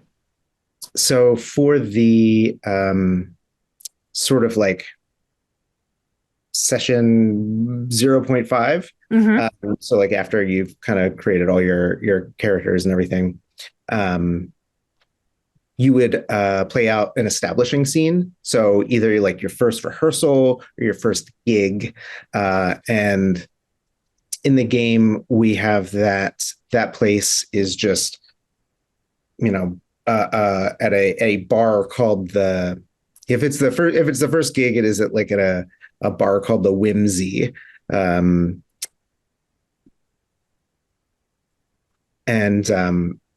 Okay. Well, then what we'll do is and you just kind of go from there. Yeah. So what I'll do is because I'm going to have this whole group back and we're going to do one more session because we don't have a ton of time left tonight. And so we're going to do this establishing scene. And then we're going to talk a little bit about the Kickstarter, but we're going to do our biggest gameplay in the next session. So I will give you all a song. And then before we meet next time, we will, over our emails and in our threads, we will establish some stuff together about where we're going. And so we will do that part. You'll all get to see that next time. Okay, so we're going to play your first gig. It's really important that you succeed tonight. We don't want to like end before we can even begin, right? This is really important for the fractal mimics to make a good impression. Why is it so important? Is there somebody here that you want to impress? Is there somebody who told you that you could not possibly survive as a band? Did you make a bet with somebody that you were going to like blow this out of the water? What? I think that in order to like kickstart this tour, he has basically put all of his money down, and if the place really likes them, then they get all of the proceeds from it. But if it doesn't go well, all the money is gone. Okay, so the thing that you stand to gain is extra money, and the thing you stand to lose is your whole savings. Yeah. Okay. What about the rest of you? Is there something that you stand to gain and or lose? I think for Emmy, it is either like a high school friend or like a sibling, somebody who has told her that she dreams too big and she's not a realist and she needs to take her head out of the clouds. And Emmy is determined to be like, no, I can do this. If I just keep working hard, I'm going to succeed, and I am not going to return home with my head down. Yeah. So if you fail here, you will never hear the end of it. Never. Okay. And in fact, it's probably better if it's also family, because you can't escape that relationship so easily. Correct. Yeah. So yeah. Every family reunion that Salty and Emmy go to for the rest of their lives, Right. Emmy will hear about it. What about AJ? AJ likes to go to like every show, no matter what. If it's playing in like in front of 1,000 people or playing at an open mic with like 2 people, he's there to like throw down no matter what. And pretty much he kind of treats it like golf, where he's not playing anyone else, he's playing the course. And if he doesn't do well, he beats himself up over it. So if he loses the audience tonight, then it's just like, God, I can't believe that happened. But he kind of treats it like just he wants to rock it for his own sake. There's not really like a personal issue or anything like that. So yeah, well, I mean, potentially you lose faith in yourself if you're not able to like. Right, absolutely. Okay. All right. These have all been, I mean, we got money, we got bragging rights. What did Salty wager? Okay, so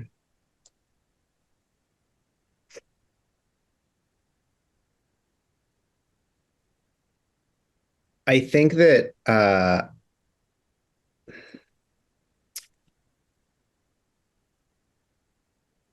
Salty did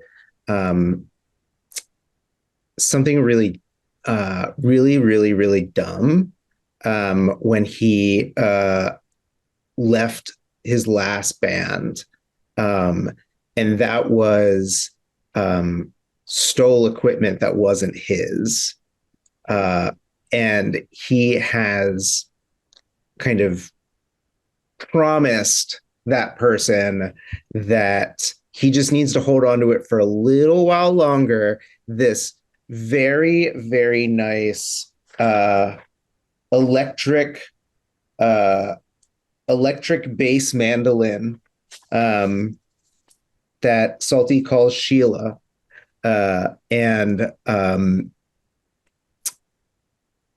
Salty has fallen in love with this instrument he doesn't know how to play, and really wants to keep it and learn how to play it. And has basically like promised this person, like, no, we're gonna play this gig, and whatever I get from that gig, I'll just give to you. So he's hoping to buy off the instrument, basically. He's hoping to buy off the instrument, yeah. Okay, so this could not go great. If he doesn't do well tonight, he is instrumentalist. Or you skip out of town and then potentially have a band chasing you to get the instrument back that you have stolen. There is that possibility, yeah. Which right. Sounds more like Salty. Yeah. He's I'm just gonna go. Okay. So it's showtime. You're all backstage at the Whimsy, legendary launching off point for countless spans. Every Gloomfaring band has played here at some point. This place has seen every kind of music. You didn't imagine there was no backstage, just a tiny oven of a room that abuts the dance hall. It's either wait here or out in the hall, but it is freezing in the hall, and you'd just be in the way anyway. Your palms are sweaty. Your arms are sweaty. You're just generally kind of sweaty. Someone pounds on the door because they think it's the bathroom. After a moment or two, they move on. Pounding ceases, except for your heartbeat, somehow louder. How are all of you feeling right now?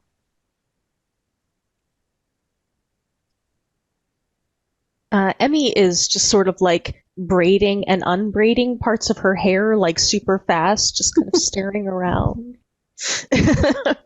Is this the first time Emmy has ever gotten to be on stage? Probably with an audience, yes. Okay. What about our resident con man, Gunter? How are you feeling? Gunter's feeling pretty good. He feels very sweaty, but that means he's alive. He keeps checking pulse to make sure that he has the right rhythm going on stage.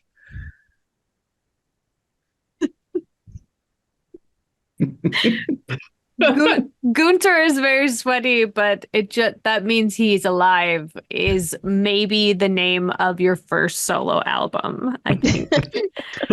Yeah, when Gunter sheds this dead weight and goes solo. The biopic. All right. What about Johnny Alto? How are you feeling?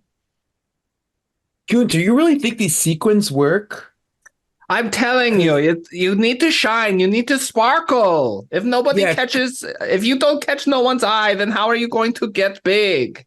Okay, it doesn't match the jorts though. You said the pants are coming in the mail. I told you to leave the jorts behind, but you wouldn't come out without them. Listen, it's because I don't have any other pants. I could ditch the jorts. Listen to me. We do well here, and we can buy you new sequined jorts. Deal. Yeah, that sounds rad. Absolutely. All right, cool.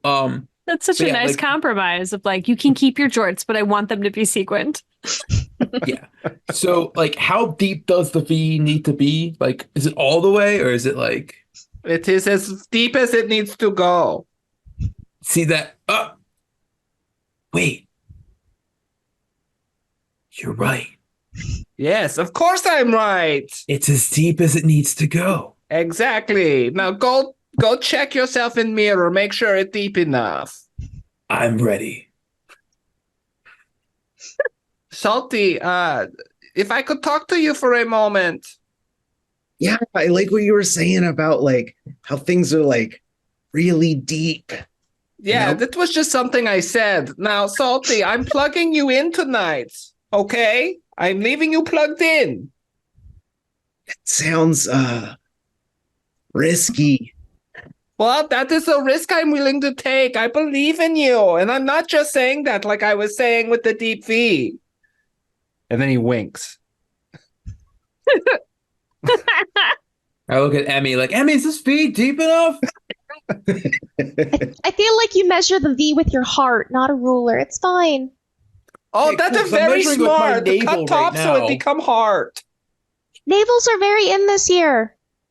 All right, cool. Yeah, let's rock it. Like the idea that AJ is in the back of every shot, just asking a different person about the V. Is it good? Do we like it? Right. This is good. It's good. Salty tries really hard to say something profound about the deepness of the V inside of all of us. Wow. Don't hurt yourself. He tried. He's trying his best. We love him for that. Got my cell phone flashlight, just checking the shine. All right. Emmy, are you ready? You're the only one I can trust. I was just lying to those other two. Oh, Gunther's gonna be a problem. Yep. Never been more ready for anything in my entire life. Listen, you're the biggest star in this band. You're going to rocket us to top. I need to go braid Salty's hair. I'll be right back. Okay, don't worry. Just remember, whole band on your shoulders. No. And then it's time. Someone pokes their head into the room and says, y'all going on or what? Yes, we are. They leave the door open and they walk away. Yeah, I have never been more motivated in my life. So that's great. Gunther has really, I'm really feeling the inspiration. I could run through a brick wall. Wow. Don't. Or do. I don't know. Maybe that's the end of the show. I'm not really sure what the end of your set is. I kick a hole in the dressing room. Wow. Amazing. You're definitely going to have to pay for that.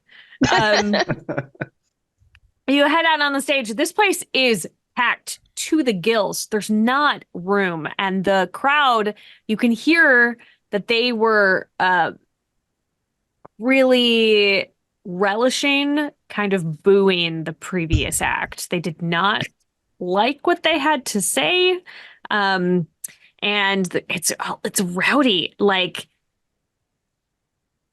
you get out on the stage and there's actually just a little bit of a cage in front because people tend to throw things here at the Whimsy.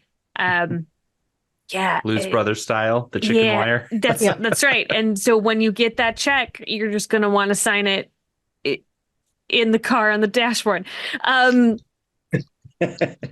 So you're ready to go out there. So here we're gonna do our rolling. Rolling them dice.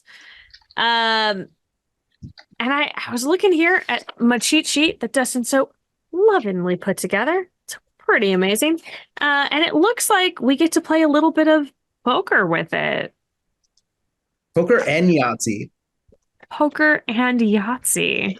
So are we rolling all D6s? So it's all D6s. So you'll roll. So the there are sort of two stats in the game. One is your reach, and the other are these skill-based stats that you have: shred, jam, riff, and groove. And so when everyone was creating their characters, you'll see, do you have the character sheets? Did you use the character sheets that I sent? Mm-hmm. Yes, it did. Okay, so you'll notice that your character has kind of an extra little pip there in one of those skills. Is that right? Yeah. Yep. You can add another pip in there. Ooh, I think we jumped over that, but you can darken free another one extra. Is Pip. it just one pip anywhere you want it? anywhere you want, pip anywhere you want it. Anywhere you want it. Wheltle is all riff. That's the way I'm you all need groove, it. baby. And so, yeah, your roles are going to be, one of those skills, whatever the facilitator says is the appropriate skill. The way that breaks down is that shred is this skill that you will roll for confrontational, aggressive, offensive things. Jam is a thing that is reflexive. So when things go wrong, you have to get out of the way of something. That is jam. Riff is a more cerebral stat. So thinking your way through things. And then groove is like very, very social. And these also describe different ways of playing and engaging with the audience at one of these big gigs. And so you will combine however many pips you have in that whatever skill is appropriate here. It's gonna be groove. Groove, right? No, I've got one groove, and then you also you have a reach. We all have one reach. We're starting characters. We would have one reach. It goes up to 4 like the other ones, but reach is kind of combined with one of these other skills. And reach is really a measure of your kind of this something magical, something that's like you just kind of, it's like the it thing, like you're reaching down and you have some sort of magical natural ability to kind of shred the gloom. And so we all have one reach. I have one groove. That gives me 2 dice. Those are not great odds. It's a possibility. So we got 2 and 2 and Got 3. 3 and I have 4. Patrick has 4. And then there are some ways of adding bonus dice. So because we're going to be playing a song like during the actual gig, anytime that music is playing in this game, everyone gets a bonus die. Yeah, I'm going to go to your list. I'm going to say that I actually feel like we're going to play the Electric Mayhem song. Excellent. It feels correct Everyone gets a for dice. this. So everybody gets an extra die then because it is the harmony. Well, that's good. It's gonna give you better odds. And so we're looking for like 2 of a kind, 3 of a kind, 4 of a kind, straights, full house. All right, let's And are we doing that collaboratively? Like so everybody rolls their own, from what I understand, correct? Everyone rolls their own, and then we're looking for a number of successes, or each of you has your own individual stakes. Each of us have our own individual stakes. I saw a small celebration there with Nick. I just was rolling 3 and I got 2 4s. So that's a 2 of a kind, baby. Woo! Partial success with the complication. I got a 3 of a kind. Ooh, a full success. I also got a 3 of a kind. Wow. Ow. How did Salty do? So I got absolutely nothing. Okay. Oh no! Okay. But here's the thing. Unplug him! Like Yahtzee, you get if you don't get anything at all on that first roll, you can re-roll. Re-roll dice once per action. Can everybody re-roll? Do you have to re-roll your whole hand? No, you can. So like if I were to have rolled like 3 dice and I got 2 2s, right? Mm-hmm. But the other one was a 1, I could pick that 1 die up and re-roll that, hoping to get one of those 2s, right? I just got another 4. Three of a Alright, so I'm gonna- kind. Yeah, Patrick, that you feels good. said you got three of a kind, but you were rolling 4 dice. Did you want to re-roll that last I one? re-rolled and I have three of Nothing? a kind. Okay, 3 of a Yep. kind. Totally respectable. Absolutely. Salty. How are we doing over there? Not good. Not good. Buddy. No, I can't unplug him. Okay. Okay. All right. I'm gonna go around. I'm gonna tell you all what is happening here with the gloom. And then we're gonna get to Salty last. So Emmy, you come out. It is your first time on stage in front of an audience, and there is this moment where the song, you start rocking and there's the lights and you're not sure that you have something in there. You're like, this is it. And I don't know if I can find it. And you look over at your bandmates and it's just like so correct. And your mind settles and your shoulders unhunch and just this beautiful music comes out of you and you feel really good. And you see the people in the audience starting to like they feel, you can tell they are feeling better. This gloom, this thing where they were all angry and throwing things, like things are starting to calm down. And it's because of you and this light that is coming out of you. And camera pans over and we see AJ on the other mic. And the two of you are like riffing off of each other, just like you're doing vocal runs that are hitting these beautiful harmonies together.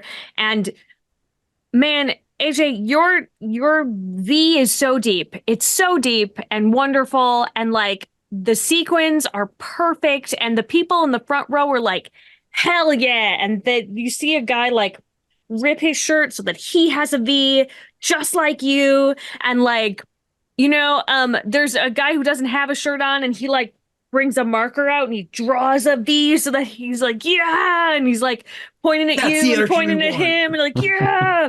Yeah. And like the two of you together are like starting to build this kind of like, the love that you are projecting as this disco band, like people are dancing and it's starting to be this great thing. And then like pan over and we see Gunter and like, Gunter, are you drums for this gig? I think that since it's disco-y, I think I want to be on rollerblades and have a keytar that's like a synth keytar. Yeah, hell yeah. Yeah. So you are skating around the stage, doing lots of really fancy footwork, and your keytar is like, if you could shred on a keytar, you're shredding it. It's amazing. It's so good. People are playing the air keytar with you in the audience.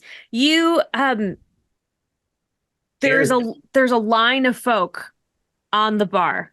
They got up on the bar after you started playing, and they are mimicking you and all of your things.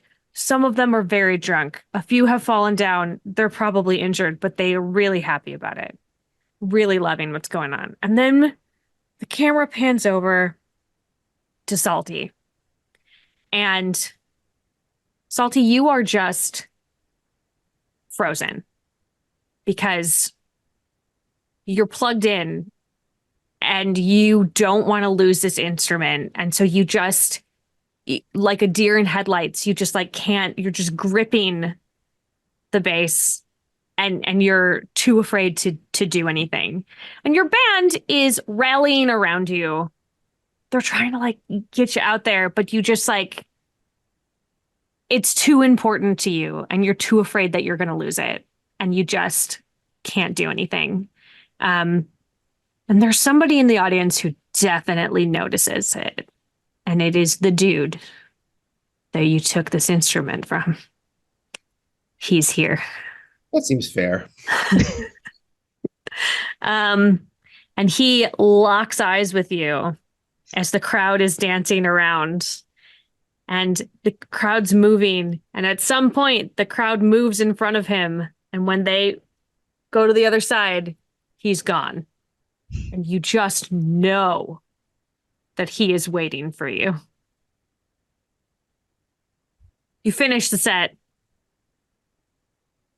It's amazing. Everybody loves it. Overall, this was like a very successful gig. Like, you feel great.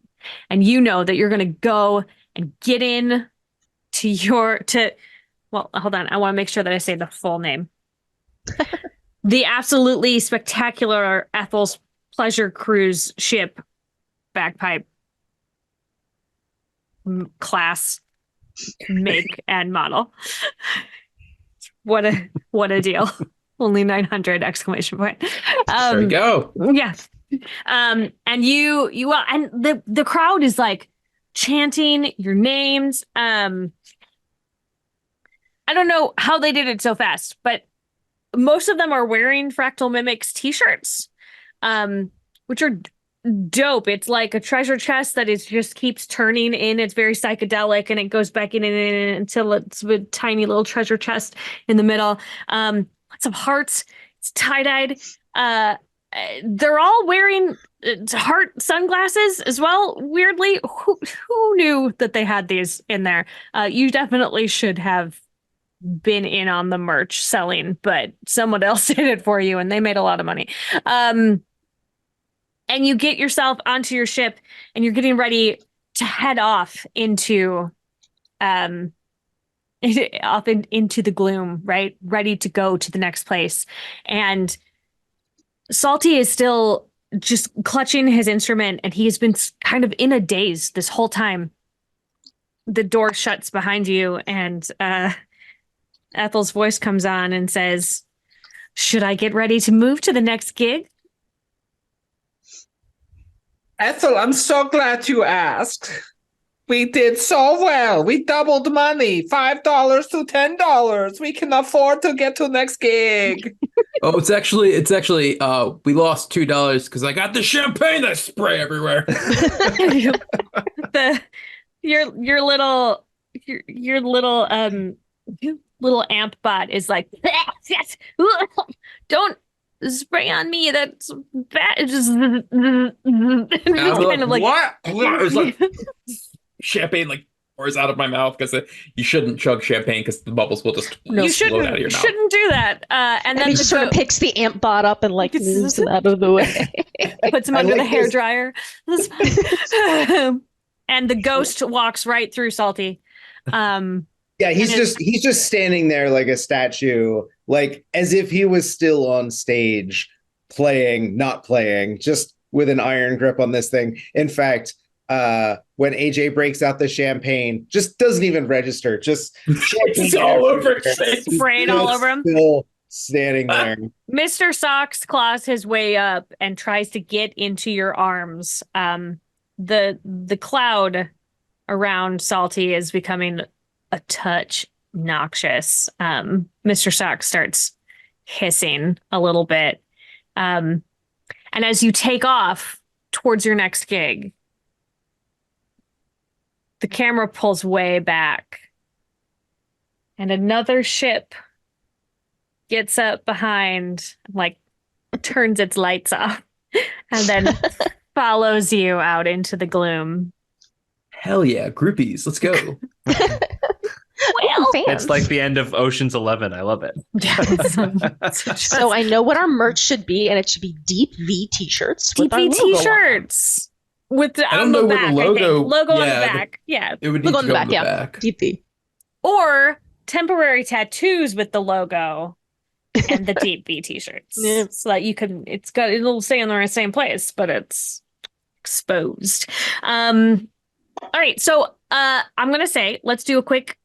I know that most of today was building, but let's do our moments of gratitude real quick, and then we will dig a little bit more into where we can purchase this game. Do we have thoughts? I have just sort of a team moment of gratitude. I love collaborative, like world building. It's one of my favorite activities when I get to do it in games. And I just loved the piggybacking off each other to build the ship. Just kept that ball rolling. It was great.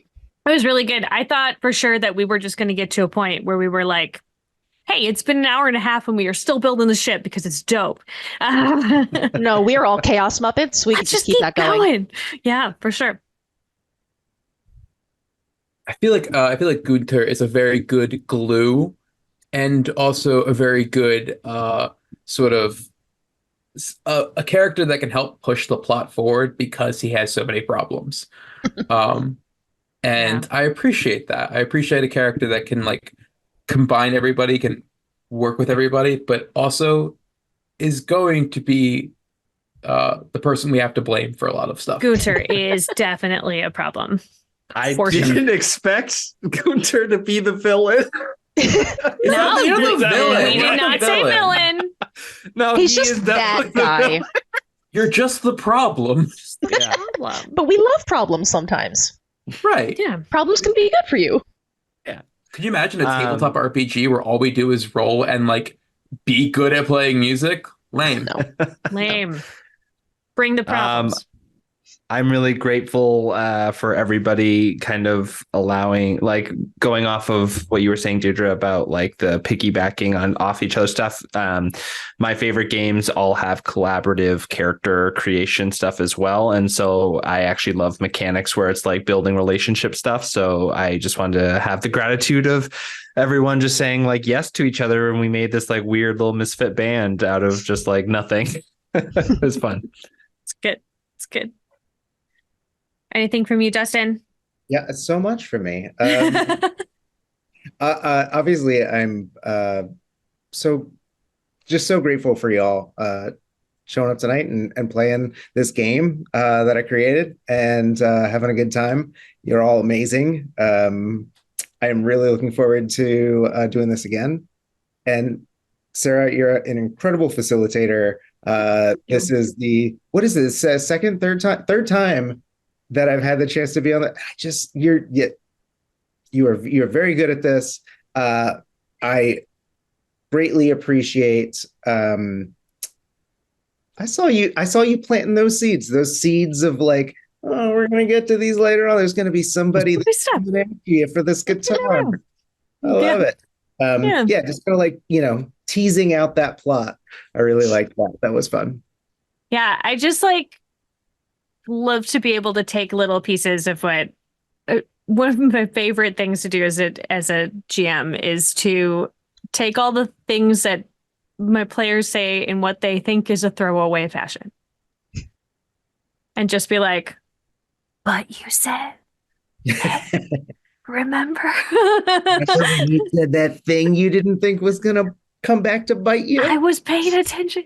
Yeah, and I just love to be able 30 to cats. Just like wake up like, I think I will cause problems on How purpose. could I not use that? Like, it's so good. Yeah, I just really, and I love being able to play games that are using sort of their own little quirks. And I feel like the scripted games that you have brought on here have all been like, let's just be like weird little creatures together. Whether that creature is a human or an animal of some kind, I like really enjoy being able to just poke at folk and see what happens. So tell me, where can we get this game? Because it's fun and great. Okay, so the game is funding right now on Kickstarter. We launched on Valentine's Day, so the Kickstarter will be up until March 15th. Correct. I think it's a Friday. So now until March 15th, find it on Kickstarter, Against the Gloom. And if you do a little Google search, as I have done many times, Against the Gloom or Scryptid games, it'll pop right up. And we'll put it in the chat right now. I'll make sure that everybody can poke at it and immediately get it. And then next week, we're going to do more gameplay. So I think with these games, it is important to show as many aspects as possible. So I think part of the joy, as you may have noticed, was creating our band and creating where our band lives and how they relate to each other and how messed up they are, just in general as people. So we did all of the creative stuff today and a tiny bit of gameplay, but next time we're gonna dive deeper into the gameplay, and it's gonna be poker, Yahtzee, Battle of the Bands, I think is how we do it. So I have a question. This is a thing that I ask every game designer when I get my claws into them. Is there a part of this game, even if it is a tiny little detail, that is your favorite? Oh, wow. That's a we may have to do some editing here as I go. It's okay. It's a big question. It's hard to pick just one thing.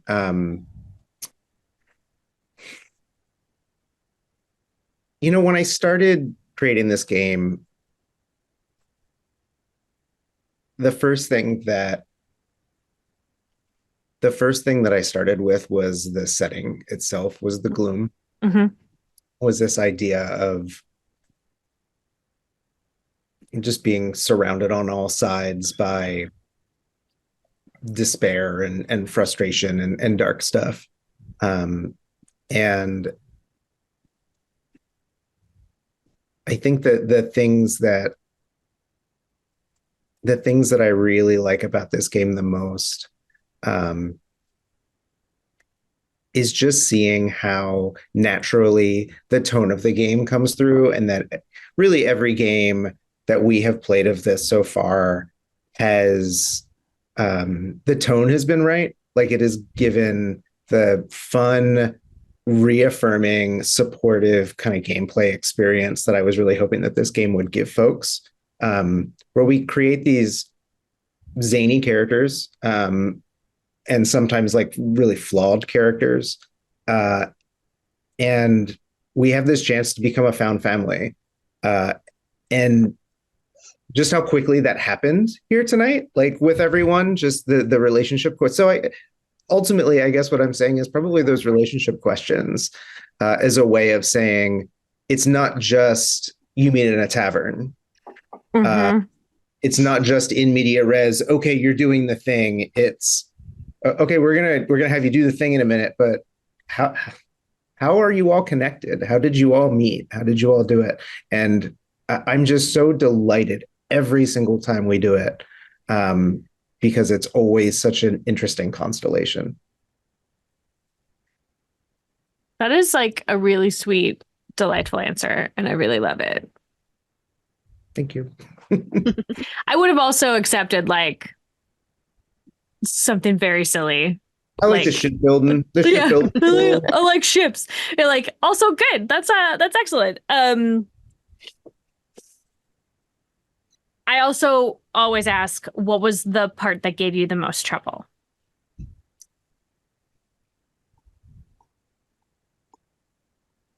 The part that gave me the most trouble, I think, is that there is a tradition with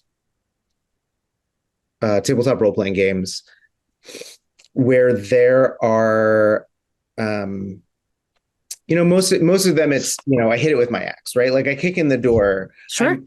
You everything is sort of bounded. You have a start point and an end point, and you don't really even have to look all that deeply into why you're doing the thing that you're doing. It's okay, we're adventurers, we're doing this, or we're vampires and we're doing this. And it actually is, it was difficult trying to figure out how to create a game where you just weren't running around hitting things with things. Yep. All the time. And what that actually looks like and how that's actually fun, because like, yeah, sure, like running around and hitting something with a stick, like, that can be fun.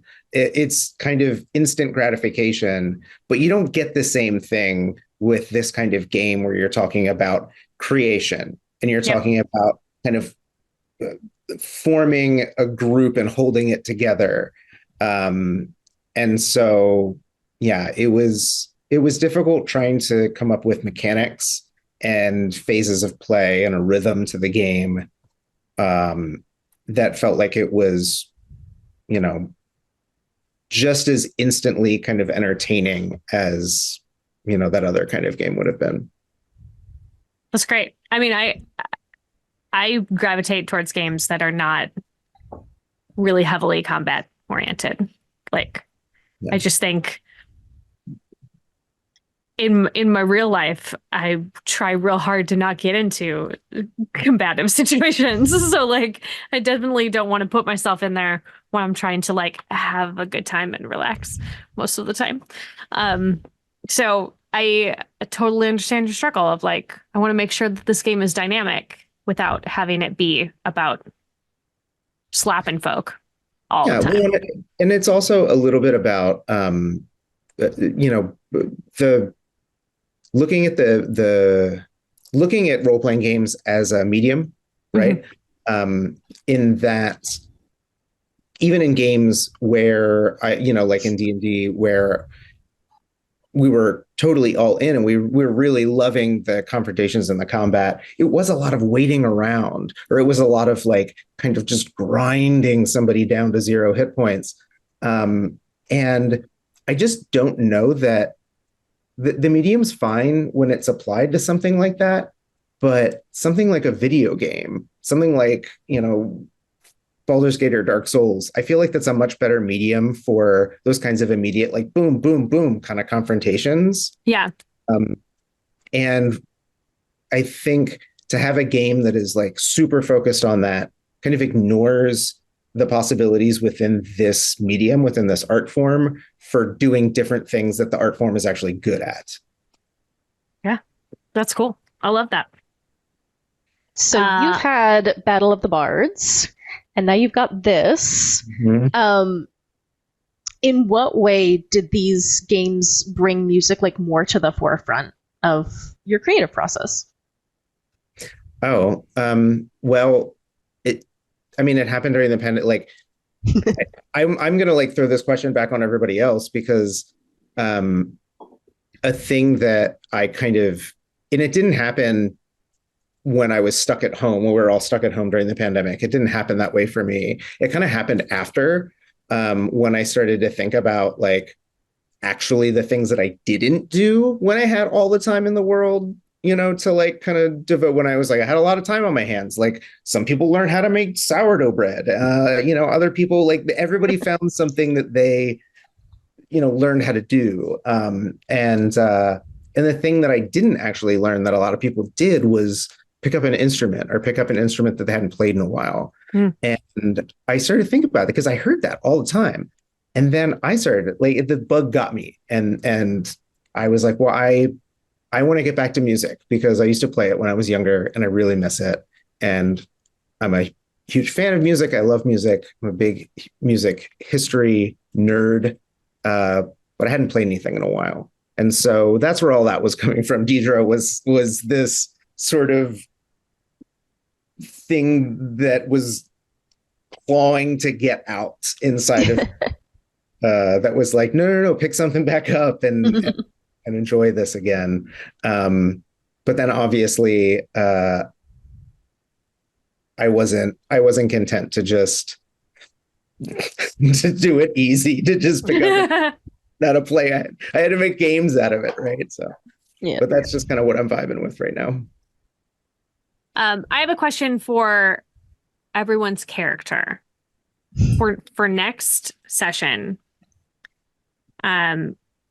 What is the thing that you're hoping to gain from this tour?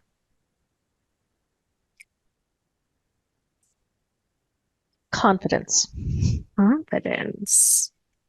Recognition for Gunther. Ooh, I couldn't have guessed. The raddest party of my life. All right. I think that Salty wants to be the real deal. I think he has a legitimate, like, he wants to recognize in himself his own legitimacy. Wow. It's a self-discovery thing. Yeah. For Salty. All right. Well, I have the song. It's going to be happening for the next, right? Because I pick a song that goes towards the next encore. I'm sending it to you in the chat right now. You're gonna laugh at me.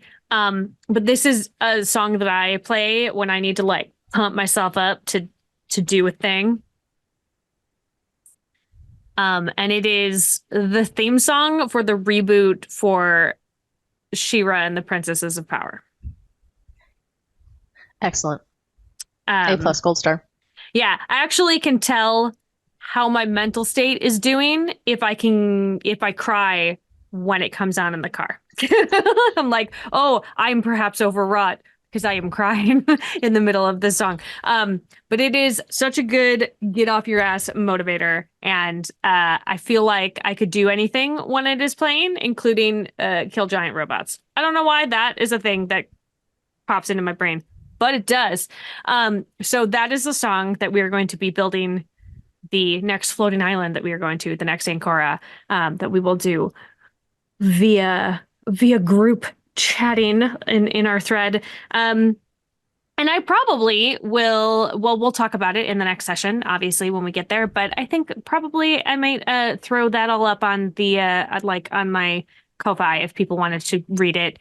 It's free. You can go over, read it between sessions so that if you want to get caught up before, there will be more things to do.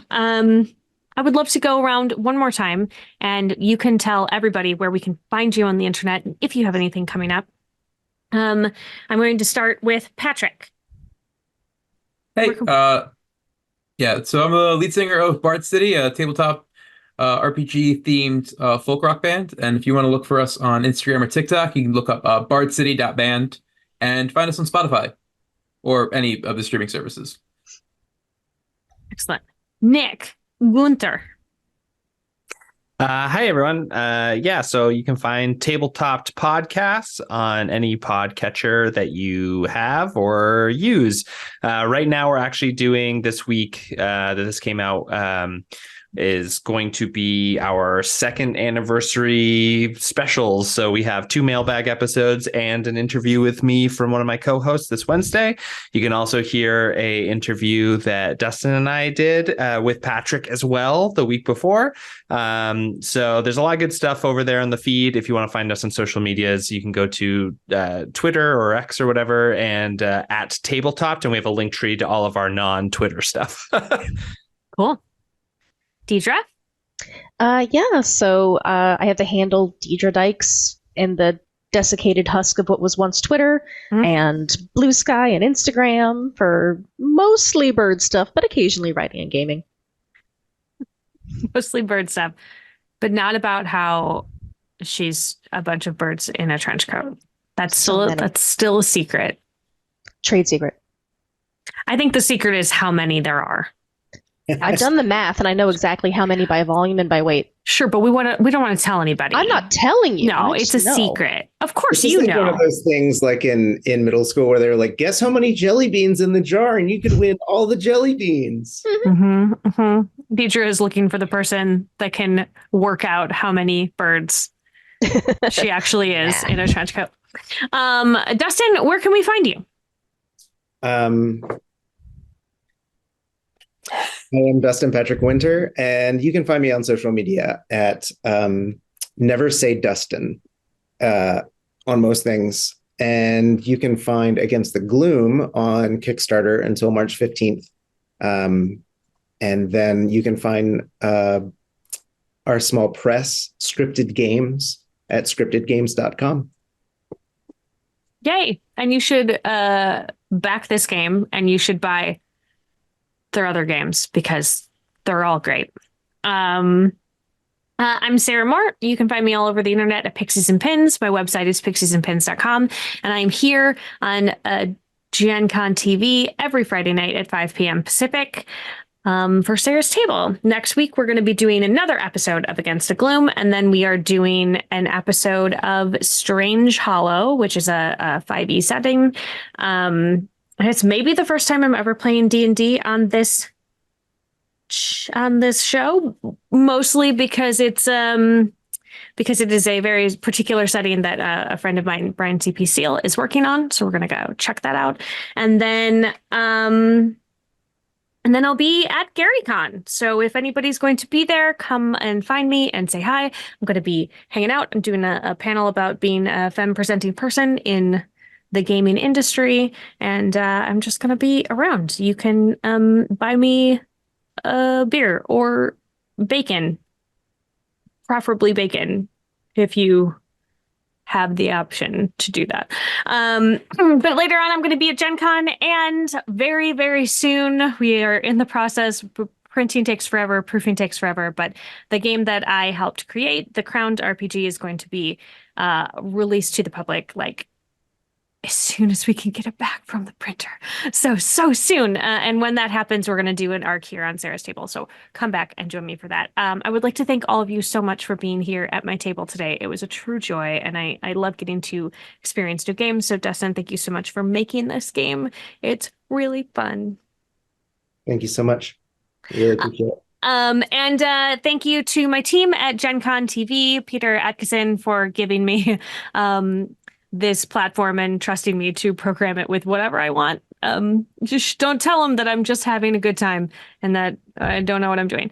Thank you to Marcus Mays, who is my tech over there. Thank you to my personal tech support and my editor and my partner in life and crime, Jeff Moore. He's doing his very best to keep me sane and stable. And thank you to all of you at home. It is because you keep hanging out with me that I keep being able to do this, and like 13-year-old Sarah would think I'm so cool that this is my job. So thank you so much. And as always, keep making art and keep being art. We'll see you next time.